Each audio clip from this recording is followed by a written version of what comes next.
Oke teman-teman, assalamualaikum. Kali ini saya akan menceritakan kisah yang dialami oleh Roy tahun 2011 yang lalu saat dia melakukan pendakian ke Gunung Cikuray bersama dengan organisasi Mapala di kampusnya via jalur Cilawu atau lebih sering dikenal jalur pemancar ya. Gunung tertinggi keempat di Jawa Barat ini memang memiliki banyak cerita dari para pendaki yang pernah ke sana gitu. Mulai dari pengalaman yang mengesankan, menakutkan, bahkan juga mengharukan pernah mereka alami. Yang salah satunya datang dari teman kita, Roy, yang mengalami beberapa hal ganjil saat pendakiannya gitu. Dan sebelum saya mulai ceritanya, buat yang belum subscribe silahkan subscribe dulu dan menjadi bagian dari sejarah channel ini untuk mencapai 1000 subscriber pertama, biar saya tetap semangat dan konsisten untuk terus membawakan kisah-kisah menarik dari teman-teman pendaki kita. Dan langsung saja kita mulai ceritanya.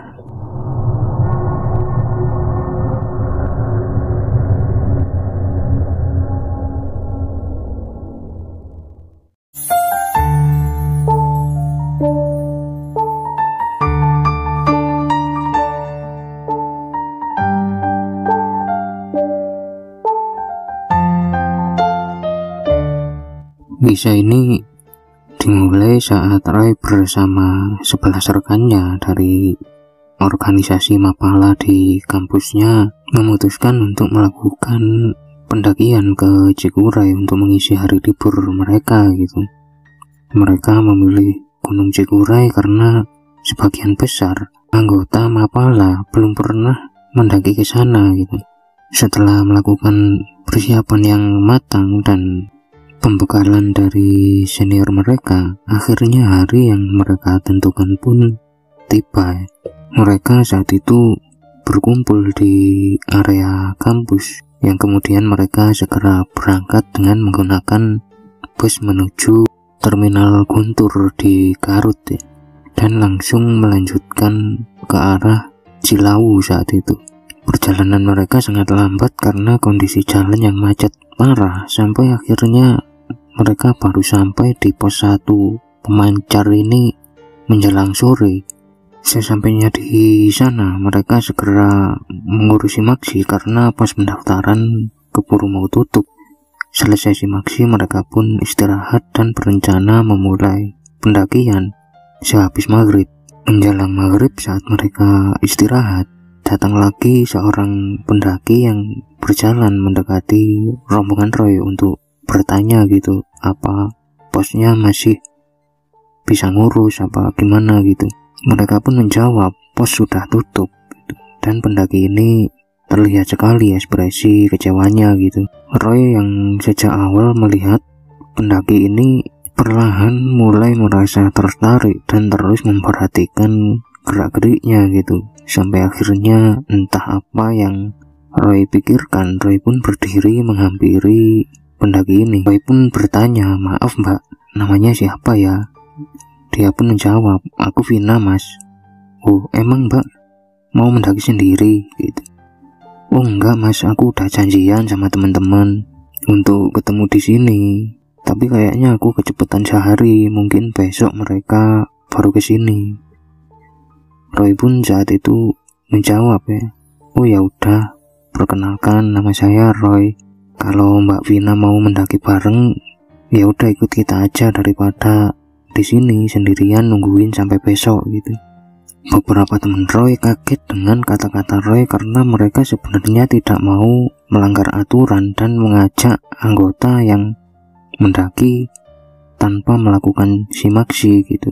Tapi karena melihat Roy sepertinya sangat tertarik dengan Vina, mereka akhirnya diam aja dan justru menggoda Roy yang terus mendekati Vina gitu. Vina pun sempat diam dan terlihat berpikir sebentar sampai akhirnya dia menjawab itu, "Ya udah mas, kalau nggak merepotkan saya ikut rombongan Mas aja ya, nggak apa-apa. Saya juga takut nginep sendiri di sini gitu.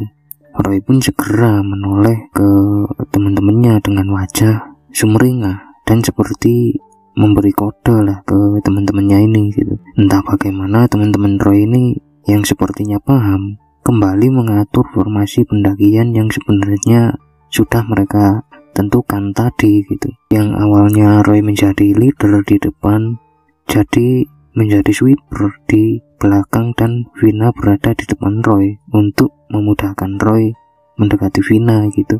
Singkat cerita, sehabis maghrib setelah menyiapkan senter dan lain-lain, mereka pun mulai berangkat menelusuri perkebunan teh sampai mendekati pintu hutan. Sepanjang jalan, Roy ini nggak henti-hentinya memperhatikan Vina dan berusaha terus ngajak ngobrol biar mereka bisa lebih saling mengenal gitu. Beberapa teman Roy juga sekali-sekali menggoda Roy yang membuat Vina ini malu sendiri saat itu.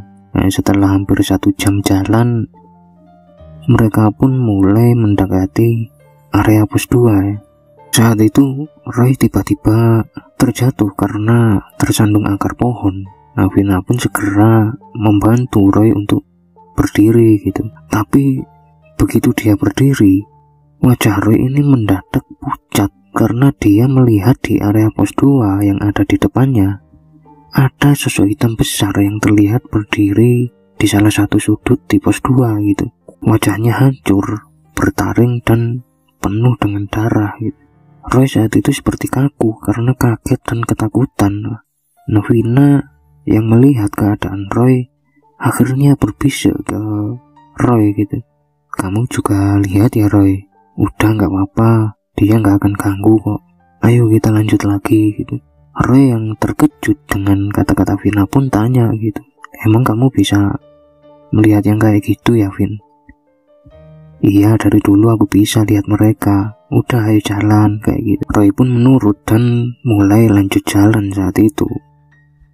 Tapi begitu dia menoleh ke depan lagi, sosok hitam ini ternyata sudah hilang dan berganti dengan sosok teman-temannya yang meneriaki Roy gitu. "Woi Roy, buruan, jangan malah pacaran di situ gitu." Vina saat itu terlihat malu-malu dan mereka pun jalan lagi ke pos 2 ya.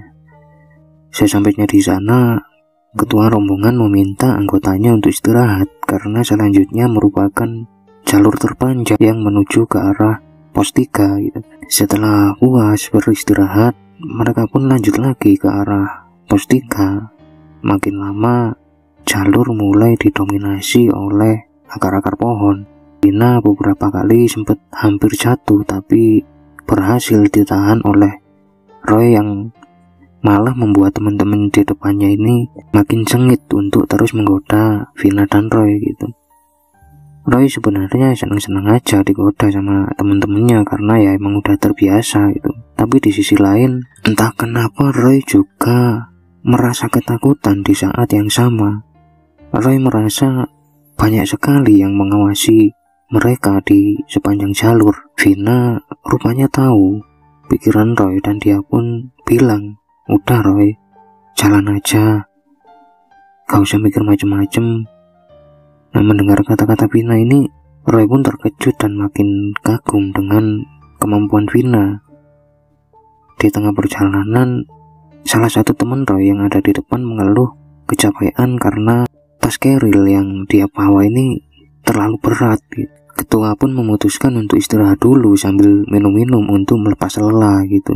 Saat itu, lagi-lagi Roy yang sedang asik ngobrol sama Vina tiba-tiba melihat ada sosok pocong yang sedang duduk di atas kepala salah satu temennya orang yang sama yang mengeluh kecapean tadi gitu. Seketika itu Roy pun tercekat, kayak gak bisa ngomong sama sekali karena kaget. Melihat keadaan Roy, Vina segera menggoyang-goyang badan Roy biar Roy ini sadar gitu. "Roy, jangan dilihatin terus, buruan sadar." Roy pun akhirnya tersadar dan langsung menundukkan kepalanya gitu. Ketua rombongan tanya gitu, "Ada apa Roy?" "Oh, nggak ada apa-apa bro, capek aja gitu." Ya elah, udah ditemenin cewek cakep masih aja bisa capek lu Roy, kayak gitu kira-kira. Di situ Roy hanya diam karena masih merasa tegang. Dan gak berapa lama mereka pun lanjut jalan lagi. Tapi Roy masih melihat sosok pocong ini masih ada di atas kepala temennya gitu. Roy ini mau bilang tapi dia tahu itu nggak boleh gitu. Roy jalan terus sambil menunduk dan ketakutan. Barulah ketika hampir sampai di pos 3, sosok pocong ini tiba-tiba lenyap entah kemana gitu. Ketua rombongan memutuskan untuk malam itu mereka camp dulu di situ untuk istirahat dan melanjutkan pendakian esok harinya gitu. Mereka segera bangun tenda, mencari kayu bakar dan mulai masak untuk makan malam. Roy saat itu makin terkagum-kagum dengan Vina karena Vina ini sangat cekatan ya. Dia ini bantu masak, bantu apa-apa ini cepat sekali gitu. Setelah selesai makan malam, teman-teman Roy ini semuanya mendadak pamit untuk tidur. Sepertinya mereka sengaja memberi waktu kepada Roy dan Vina untuk bisa ngobrol lebih jauh gitu. Yang justru membuat Roy malah semakin kikuk dan grogi saat itu gitu. Melihat tingkah Roy justru membuat Vina ini terus menggoda Roy. Akhirnya suasana mulai cair dan mereka akhirnya ngobrol dengan bebas gitu lah. Saat itu Roy tanya ke Vina, "Vin, emang kamu gak takut apa? Bisa lihat yang kayak gitu tiap hari gitu?" Vina hanya tersenyum dan menjawab, "Enggak lah Roy, kan sudah terbiasa. Kalau awal-awal dulu emang takut gitu." Mereka terus ngobrol saat itu sampai perlahan-lahan. Samar-samar Roy seperti mendengar suara langkah kaki yang cukup banyak dari arah atas gitu. Awalnya Roy mikir mungkin itu rombongan pendaki yang lagi turun atau gimana gitu. Tapi ternyata Roy salah. Begitu rombongan ini lewat di dekat mereka, ternyata itu adalah rombongan para pelayat dan pengantar jenazah yang seperti sedang berangkat untuk menguburkan seseorang, karena juga ada semacam keranda yang mereka gotong dan berjalan turun pelan-pelan gitu. Roy ngomong ke Vina gitu, "Vin, masa iya sih malam-malam gini ada yang mau ngubur? Besok kan bisa ya? Apa itu pendaki ya, apa gimana gitu?" Vina saat itu entah kenapa hanya diam dan justru melihat ke arah lain. Roy lagi-lagi memperhatikan rombongan itu. Roy tiba-tiba merasa janggal karena semua rombongan ini seperti tidak menyadari keberadaan Roy dan Vina, padahal mereka sangat dekat sekali. Kerandanya pun terlihat sangat aneh karena hanya ditutupi semacam kain hitam dan ada semacam lampu minyak kecil yang ditaruh di atasnya gitu. Barulah Roy ini benar-benar kaget ketika tiba-tiba rombongan ini menghilang, lenyap begitu saja. Roy benar-benar kaget dan takut ketika baru menyadari yang dia lihat bukan rombongan manusia gitu. Vina berusaha menenangkan Roy dan mengajaknya untuk segera tidur saja. Roy hanya bisa menurut karena dia masih shock lah saat itu. Sampai akhirnya Vina bilang sesuatu ke Roy gitu, "Roy, nanti kalau kamu pulang, kamu mau gak ke rumahku ketemu sama ibu?" Roy kaget sekaligus senang dengan ajakan Vina ini dan tanpa pikir panjang mengiyakan ajakannya gitu. "Iya Vin, aku mau kok, pasti mau." Vina menjawab saat itu, "Janji ya, kamu bakal ke rumah gitu." "Iya deh, biar nanti teman-teman pulang dulu aja, gak apa-apa, aku ke rumahmu dulu." Singkat cerita, keesokan harinya mereka pun langsung beres-beres dan kemudian sarapan dan siap-siap untuk lanjut jalan lagi gitu. Roy dan Vina terlihat semakin dekat. Sekitar jam 10 pagi, sampailah mereka di puncak Cikuray. Mereka pun menikmati keindahan puncak sampai akhirnya Roy menyadari kalau stok air mereka itu sangat menipis, hampir habis saat itu. Roy mulai bingung saat itu, gimana ya kalau nanti turun kehabisan air gitu. Di sela-sela kebingungannya, Vina akhirnya menghampiri Roy dan bilang, "Kenapa Roy? Airnya habis ya? Ya udah, ayo ikut aku tahu tempat air di dekat sini gitu. Roy pun mengambil seluruh botol milik teman-temannya dan tali untuk mengikat botol-botol itu dan mulai jalan mengikuti Vina. Sementara teman-temannya yang lain masih sibuk berfoto dan menikmati keindahan puncak gitu. Gak berapa lama Roy jalan, Roy dan Vina pun akhirnya sampai di semacam genangan air kecil di bawah batu gitu. Vina bilang, itu mata air tidak akan habis kok walau kamu ambil terus menerus, udah ambil aja gitu. Roy pun mulai mengisi botol-botol itu dengan air dan terus mengobrol sama Vina gitu. Perlahan langit ini tiba-tiba mendung dan kabut mulai turun. Selesai mengisi air, Roy segera jalan balik karena takut keburu hujan gitu.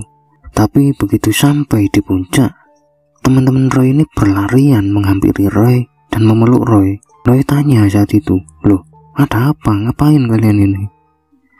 Ya saat itu ketua rombongan bilang kalau Roy tiba-tiba hilang. Sudah beberapa jam dicari, nggak ketemu-ketemu gitu. Sampai akhirnya mereka pasrah dan sudah mau turun untuk laporan ke bawah gitu. Tapi tiba-tiba Roy muncul lagi saat itu. Awalnya Roy ini justru tertawa dan bilang, "Udahlah, gak usah bercanda-bercanda, ini di puncak nggak baik kayak gitu. Aku cuma nyari air sama Vina, itu aja, itu juga cuma sebentar kan." Saat itu ketua rombongan tanya gitu, "Loh, air dari mana Roy? Di jalur ini nggak ada sumber air sama sekali." Roy pun menjawab, "Ya kamu tanya aja ke Vina, kan dia yang tahu gitu." "Ya Vina mana? Kan kamu sendiri.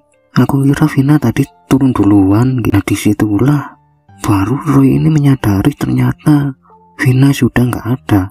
Roy mulai panik dan berlarian ke sana kemari sambil terus-menerus memanggil Vina, padahal dia merasa sepanjang jalan dia juga mengobrol dengan Vina gitu. Semua teman-temannya pun berusaha membantu tapi sia-sia karena sampai jam 4 sore lebih Vina belum juga ditemukan. Akhirnya saat itu ketua rombongan ini menyarankan untuk turun dan membuat laporan aja biar bisa dibantu oleh tim SAR dan relawan untuk mencari Vina gitu. Roy awalnya menolak dan bersikeras untuk terus mencari, tapi setelah dibujuk akhirnya Roy bersedia untuk turun. Mereka pun turun dengan terburu-buru, terlebih lagi Roy yang berjalan seperti orang kalap sampai temennya ini beberapa kali tertinggal gitu. Mereka pun sampai di bawah ketika langit sudah gelap dan pos perizinan juga sudah tutup sebenarnya. Tapi anehnya ada beberapa warga yang berkumpul di dekat pos 1 yang saat mereka melihat rombongan Roy ini turun, mereka segera menghampiri dan menanyakan apa mereka baik-baik aja gitu. Roy dan teman-temannya ini bertanya-tanya, "Loh, ada apa?" Akhirnya salah satu warga menjelaskan kalau sebenarnya hari itu adalah hari pertama pencarian rombongan Roy karena mereka sudah 7 hari tidak turun. Roy dan teman-temannya keheranan maksudnya apa gitu, karena mereka hanya menginap 1 malam. Gak berapa lama petugas pos yang ditelepon oleh salah satu warga pun tiba dan membenarkan kalau rombongan Roy lah yang sedang dalam masa pencarian gitu. Karena selama 7 hari tidak ada laporan kalau mereka sudah turun. Roy dan teman-temannya masih keheranan dengan semua itu dan Roy tiba-tiba teringat dengan Vina. Roy pun segera melaporkan kalau ada satu lagi rombongan mereka yang tiba-tiba hilang di puncak. Petugas pun bertanya siapa dan seperti apa ciri-cirinya gitu. Roy akhirnya menceritakan semua yang dia alami dan pertemuannya dengan Vina sebelumnya.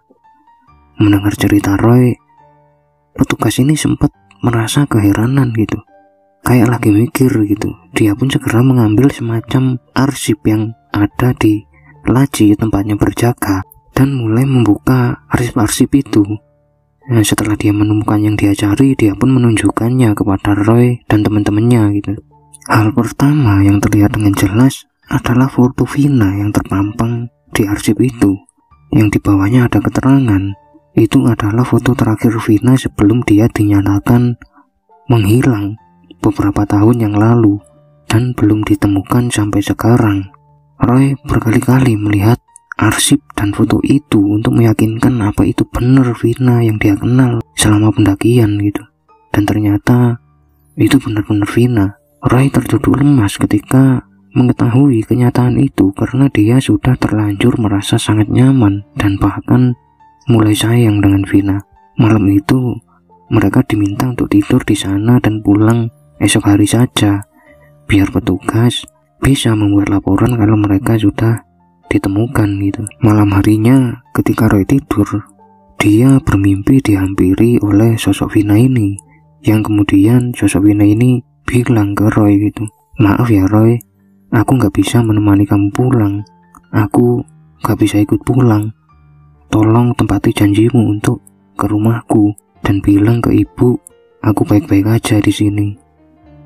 Makasih ya udah nemenin aku. Kalau kamu kesini pasti kita bisa bertemu lagi gitu." Kemudian Vina pun perlahan menghilang dan Roy terbangun saat itu. Dia melihat saat itu sudah hampir jam 4 pagi.